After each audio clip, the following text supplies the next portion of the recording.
Good morning and welcome to Morning Ride here on Delta Television. On behalf of the board, management, and staff of Delta Broadcasting Service, I'm delighted to have you join us this wonderful Friday morning, the 24th day in the month of July 2026. My name is Ogaga Ekama, and I'm your host for today. The month of July is gradually running out. Yes, by next Friday, it will be the last day in the month of July. How time flies, right? Now we're in the second half of the year 2026, and the first month of the second half of the year is almost over. Just barely a week for July to run out. This morning we've got an area of interesting programming for you. A little sneak peek is that we have trending stories, we have interviews that will be very, very beneficial to you, and also newspaper reviews. So do want to stick around here, and of course to get the best in the world of entertainment, information, and education. Now, one of the major stories in Nigeria right now in the country is the conviction of three suspects linked to the abduction of students in Orire, Oyo State, and they have been sentenced to life imprisonment. Well, when I heard the news initially, I was like, okay. First of all, honestly, I must commend the judiciary and the prosecuting counsel for doing a great job, the prosecutors for doing a great job that this case was, I would say, relatively expedited because it was so swift. And I love the fact that a sentence has come in at a federal high court, although maybe, well, they pleaded guilty to some counts. So I don't think because the defense counsel didn't speak, so I don't think there'll be any appeal because they pleaded guilty to some counts. But my concern about this is when I saw it, I was like, life imprisonment, why not death sentence? And in one of the papers I've seen, I don't know how many papers that is on the DSS, they are pushing for a death sentence. Well, during newspaper review, you probably get details into that, the paper that has that headline, and then probably get yourself a copy on that. And that's why what the Edo State Governor, Senator Monday Okpebholo, talked about is something that I'm totally in support of. He talked about a separate court that gets to sit over issues of kidnapping and courtism so that the proceedings will be expedited. And he said that if you are found guilty, firing squad. I think that it's something, and he said at Tringard, yes, I think my memory serves me right. Firing squad at Tringard in Benin City. There, I think that when the punitive measure for these kind of heinous crimes are very like capital punishment, like it's capital punishment, I think it will serve more as a strong message to these perpetrators of these crimes. So life imprisonment, I commend the judiciary, like I stated earlier, for expedited action and all of those. But I'm with the DSS on this. I want death sentence. Capital punishment, that's what it should be for kidnappers and those their accomplices as well.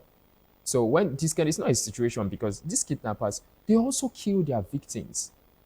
Situations where they feel that their victims cannot pay ransom, or in some situations, even the victims, families of the victims, loved ones of the victims, they're able to put together the ransom, but still find out after paying the ransom that their family members, their loved ones were still killed, or probably they took longer, they exceeded the deadline given to them by these kidnappers, and they take the lives of their loved ones. So I think that if you have the effrontery, the boldness, the impunity to commit such atrocity, then you should be willing to face capital punishment. That's it for me.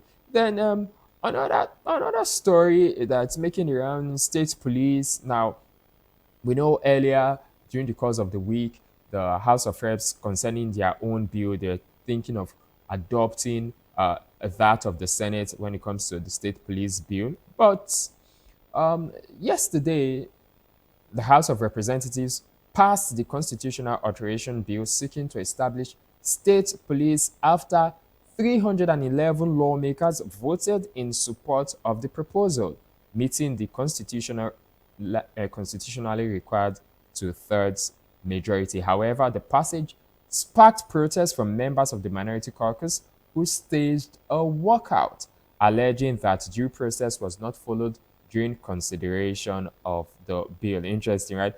The Deputy Speaker, who is the chairman of the House Committee on Constitution Review, Mr. Benjamin Kalu, led the consideration of the report and urged members to support the bill. The House then proceeded to electronic and virtual voting on the bill. So, the minority caucus disagreed with the procedure adopted for the passage of the bill. So, that's just on state police. Honestly, I know that Nigerians, the lawmakers, they have to pay close attention to the state police bill, but at the same time, it has to be properly put in place because it is something that, well, security experts, stakeholders have debated on how and their fears that it can be abused. There are also the pros that it will help improve the security of states and communities, in like security in every locality. There will be an improvement, but there's also the scare of state governments weaponizing them against opposition. So I think that this needs to be studied, and appropriate loopholes have to be sealed to ensure that it is not abused. However, the lawmakers have to come to an agreement, and the state police bill has to be passed into law because I'm one of those that is in total support of state police. And lastly, let's go to the world of sports. So, the Commonwealth Games, it's about to kick off. Yes, and Nigeria is hunting for glory at the 20th Commonwealth Games. And Team Nigeria left the country for the Commonwealth Games. The mandate was clear: fight for every second, every meter, every medal, and surpass Nigeria's record-breaking outing of 4 years ago in Birmingham. Now, in the country's first participation at the Commonwealth Games, Auckland in 1950, it won just a single silver medal. But at the 2026 edition, Nigeria has set an ambitious target of 20 gold medals as 72 athletes prepare to compete alongside thousands from across the Commonwealth. The athletes will hunt for glory and honors in 10 sports, including athletics. I really look forward to that. 3x3 basketball, judo, boxing, track cycling, weightlifting, swimming, powerlifting, 3x3 wheelchair basketball, and para athletics for the competition running from July 23, yes, it started yesterday, to August 2, 2026. Leading the charge in this 72-person roster is a mix of informed athletes and world record holders. The country will begin its campaign in powerlifting, where Nigeria has always excelled, with the sport delivering medals for the West African nation. Reigning Commonwealth champion Folashade Oluwafemi will be expected to defend her title in Scotland. Rita Ferdinand is also on hand and comes in fine form after equaling the women's world record at the African Open Championships in Algeria with a lift of 154 kilograms. Nigeria's hopes of medals on the track rest squarely on world record holder Tobi Amusan and sprint star Kanyisola Ajayi. The latter is one of the biggest stars in world athletics this season. Now, for field events, Chukwuebuka Enekwechi carries Nigeria's hope for a medal. He holds Africa's record with a throw of 22.10 meters.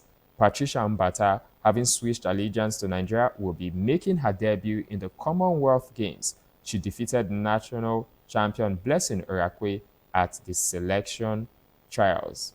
Now, you can see that Nigeria has a good lineup of athletes, and we really look forward to them. And I hope that at least they meet their target, at least the target of 20 gold medals, and they can get more. There's the silver medal, there's the bronze medal. They can get more gold medals as well, but 20 gold medals. Let's see how it goes. And fingers crossed, like I said, one of the categories I really look forward to is athletics. It's still Friday's edition of Morning Ride here on Delta Television. And right about now, we'll go take an interview. Yes, and the interview is on the danger of wrong prescriptions with pharmacist Gregson Idibofum. And after this interview, we'll come back and we'll bring to you paper headlines. Yes, newspaper review, the headlines across the different dailies here in the country. Please stay tuned.